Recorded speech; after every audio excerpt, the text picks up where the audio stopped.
Good morning students. आज का जो टॉपिक हम करते हैं वो करते हैं प्रॉपर्टीज़ ऑफ अमोनिया। अमोनिया की जो है प्रॉपर्टीज़ रीड आउट यहाँ से हम करते हैं। कल हमने क्या किया था, हमने हैबर प्रोसेस से इसको जो है मतलब हमने इसको प्रिपरेशन किया था लार्ज स्केल पे। तो आज जो है हम इसके सबसे पहले अमोनिया की जो है फिज़िकल प्रॉपर्टी जो हम स्टडी करते हैं।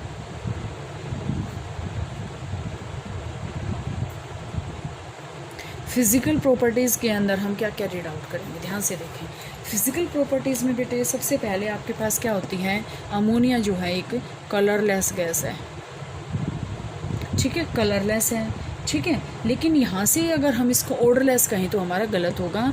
कलरलेस गैस है और इसकी जो स्मेल होती है वो बहुत ही पंजेंट स्मेल होती है। पंजेंट स्मेल का मतलब क्या होता है, बहुत ही तीखी स्मेल होती है, ठीक है। और इसको पंजेंट स्मेल का मतलब, और इसमें हम क्या कहेंगे, पंजेंट स्मेल का मतलब इसमें हम क्या कहेंगे, अमोनिकल स्मेल, अमोनिया जैसी स्मेल। अब सिंपल सी बात, अमोनिया है तो अमोनिया जैसी स्मेल होगी, अमोनिकल स्मेल है, ठीक है। अब यहाँ से ये क्या है बेटा, दूसरी अगर हम इसकी प्रॉपर्टी की बात करते हैं तो यहाँ से इसकी सेकंड प्रॉपर्टी आ रही है कि ये सोल्यूबल होती है वाटर के अंदर। अब आपसे यहाँ से क्वेश्चन पूछा जा सकता है, why ammonia gas is highly soluble in water because of its polarity, कि हाईली पोलर होती है ये, ठीक है। इसकी पोलैरिटी के कारण जो है ये डिजोल्व होती है, ठीक है। सेकंड है, थर्ड इसमें आपके पास प्रॉपर्टी आएगी कि लाइटर देन एयर, एयर से क्या होती है, बहुत ही हल्की होती है, लाइटर देन एयर, ठीक है। और आपके पास क्या होती है बेटा, ये लिक्विफाई कर सकते हैं हम इसको एक सर्टेन टेम्परेचर पर, और बॉइलिंग पॉइंट भी इसका सर्टेन ही होता है, वो तो आप बुक में से रीड कर लोगे, नो प्रॉब्लम। इसके बाद आपके पास आता है बेटे, जब हम इसको इवेपोरेट करते हैं, ऑन इवेपोरेशन इंटेंस कूलिंग करती है, ये एकदम से कूल हो जाती है ये, ठीक है। यहाँ से इंटेंस कूलिंग, इंटेंस कूलिंग का मतलब एक तो बहुत हाई लेवल पे कूलिंग करती है। इसकी वजह से मैंने आपको जो है यहाँ से बताया था कि रेफ्रिजरेशन में यूज़ करते हैं। प्लांट्स को अगर हमें रेफ्रिजरेट करना है तो हम इसको जो है अमोनिया को जो हम यूज़ करेंगे। इसके बाद अगर हम स्ट्रक्चर की बात करें, इसकी केमिकल प्रॉपर्टी भी करेंगे, इसके इससे पहले अगर हम इसमें इसकी स्ट्रक्चर की बात करते हैं, स्ट्रक्चर आपके पास क्या आएगा, structure of ammonia NH3, structure of ammonia क्या आएगा स्ट्रक्चर, देखो आपको पता ही है ये तो आपके पास कैसा स्ट्रक्चर होता है इसका, पिरामिडल ज्योमेट्री होती है according to the VSEPR theory, क्योंकि नाइट्रोजन के ऊपर क्या होते हैं, दो लोन पेयर होते हैं। इन लोन पेयर के कारण जो बॉन्ड पेयर की रिपल्शन है वो थोड़ी सी ज़्यादा हो जाएगी, और यहाँ से ये हाइड्रोजन है, ये भी हाइड्रोजन है, और ये भी हाइड्रोजन है, और ये क्या है, लोन पेयर्स हैं, ठीक है। तो इसकी ज्योमेट्री कैसी होती है, पिरामिडल ज्योमेट्री, पिरामिड ही बन गया ये, ठीक है। पिरामिडल ज्योमेट्री होती है, सिग्मा बॉन्ड होता है और इसके अंदर सिग्मा ही बॉन्ड होते हैं, ठीक है। इसके बाद अगर हम बात करते हैं बेटा इसके केमिकल प्रॉपर्टीज़ की,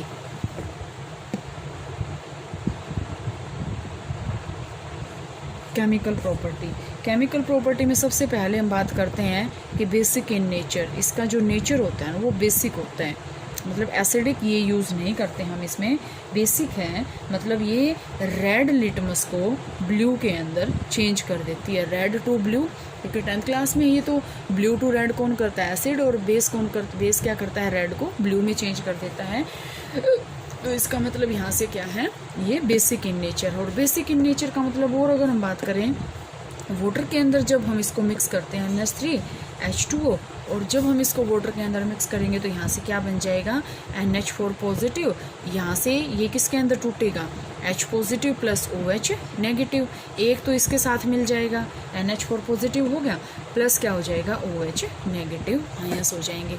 तो इसके कारण भी हम इसको क्या कहते हैं, बेसिक इन नेचर है ये, ठीक है।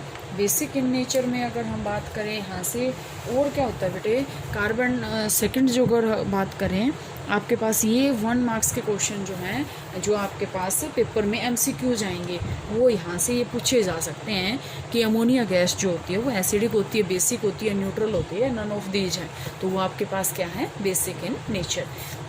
इसके बाद आपके पास आती है कि कार्बन डाइऑक्साइड के साथ ही कैसे रिएक्शन करती है, एक्शन विद कार्बन डाइऑक्साइड। जैसे सिंपल सी बात है, अगर हम यहाँ से अमोनिया लेंगे और यहाँ पे अगर हम CO2 गैस अगर इसके अंदर मिक्स करेंगे कार्बन डाइऑक्साइड के साथ ही हमें देखना है, तो ये क्या बना देती है, यूरिया बना देती है, NH2CONH2 यही है, ठीक है, CONH2। हमें यहाँ से इसको बैलेंस करेंगे तो यहाँ से ये आ जाएगा CONH2 प्लस क्या बन जाएगा, वाटर जो आपके पास निकल के बाहर आ जाएगा, ठीक है।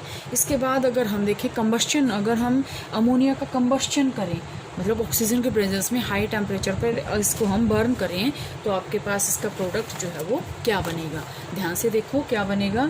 अगर हमने यहाँ से NH3 ले लिया और हमने ऑक्सीजन के प्रेजेंस में इसको बर्न कर दिया, तो यहाँ से ये क्या बनेगा बेटा, nitrous oxide which is very harmful, N2O nitrous oxide, और प्लस क्या बन जाएगा, वाटर बन जाएगा, ठीक है, N2O।